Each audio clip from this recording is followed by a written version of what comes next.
guys, and welcome to the ADB Queensland Moto Odyssey. You're probably wondering how this whole trip came about if you've been following us on social media and on our website.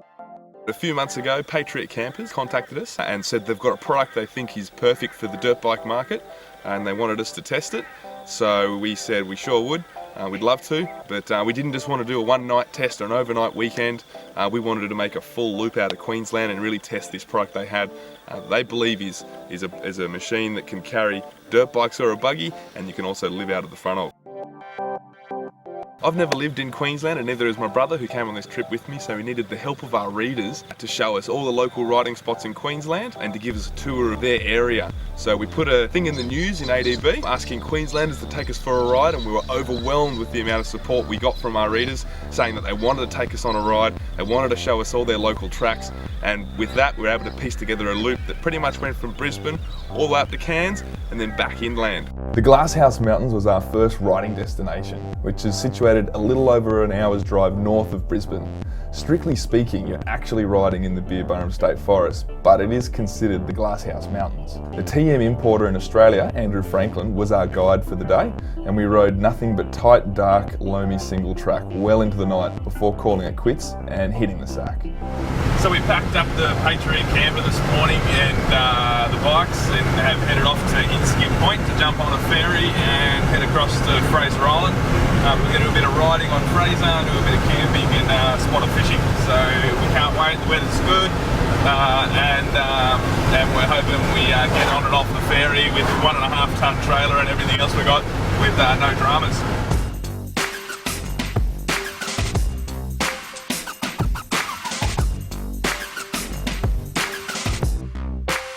So what we're doing here, taking the tyre pressure down, gives more surface area to the tyre. Got a valve releaser here, undo your cap, put this in, unscrew, takes the valve out, tyre reader here, set it on. Front, you want to be running about 15 pounds for Fraser Island. So get it down lower, get it down lower. Valve releaser just allows it to go down a lot faster than letting it out like that. Take it off, valve back in, cap back on.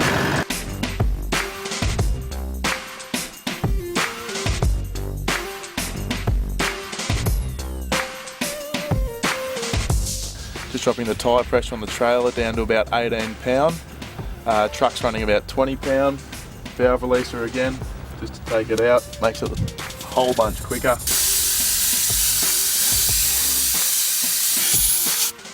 Constantly checking, so you're pretty close there at about 18. You've got about 20 pound there now.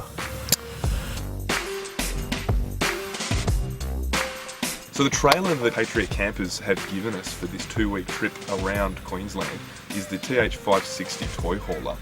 This trailer was built for a purpose. It wasn't built to go down the blacktop and pull up with air conditioning, a TV and a full kitchenette. It's meant to go off-road and hardcore off-road.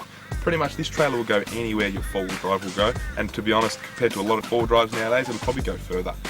The Toy Hauler 560 has all your necessities that you need for camping in the bush. The fridge and the sink pull out on a drawer, which is easily accessible from the left-hand side of the camper trailer.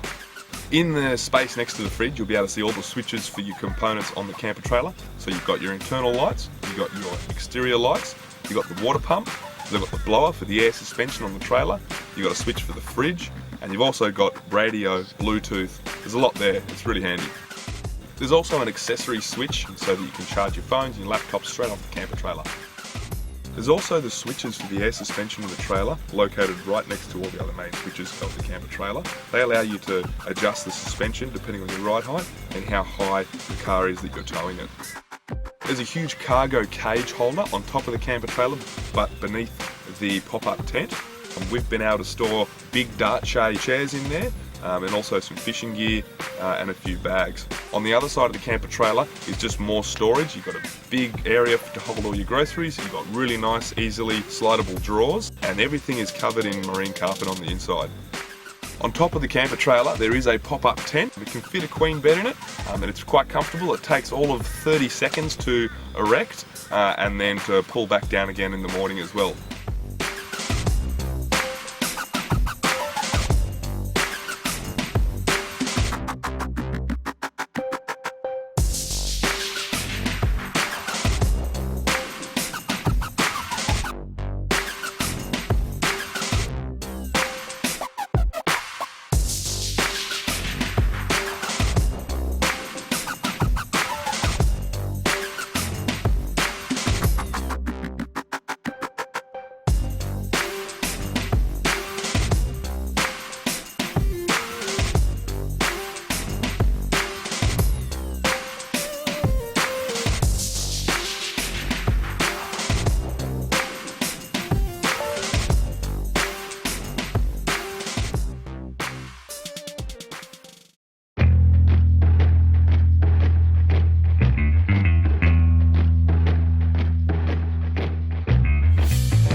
Tell me, Aaron, from Gladstone, where have we been riding? What's it been like? Cal Power State Forest. Yep. It's a bit dusty today, but apparently it's the best place in CQ to ride. And yeah, got to show you guys around. That was pretty cool. Thanks, mate. We appreciate it. It has been unreal. Yeah, no worries.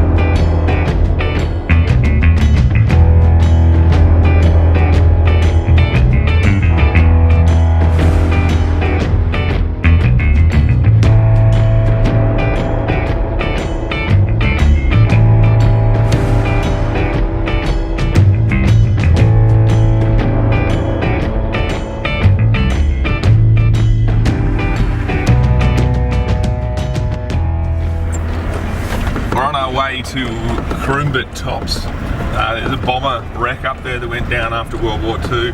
We're told by Aaron and Mike and Dan, who are from Gladstone, they've taken us out for a ride yesterday. It's called Beautiful Betsy or something, I think. I probably got that wrong. So we're going to go check it out, see what the view's like. Did a bunch of riding yesterday at Cow Power Tracks that was just unreal. We whole bunch of clay, loamy, pine forest kind of soil, and we camped out at Cow Power Tracks last night. We got up early this morning to come up here to Croombit. So we'll do this, and then we are off to Mackay this afternoon to catch up with another reader called Lincoln Hines, who's going to take us on a bunch of private tracks out of Mackay. So we're looking forward to it.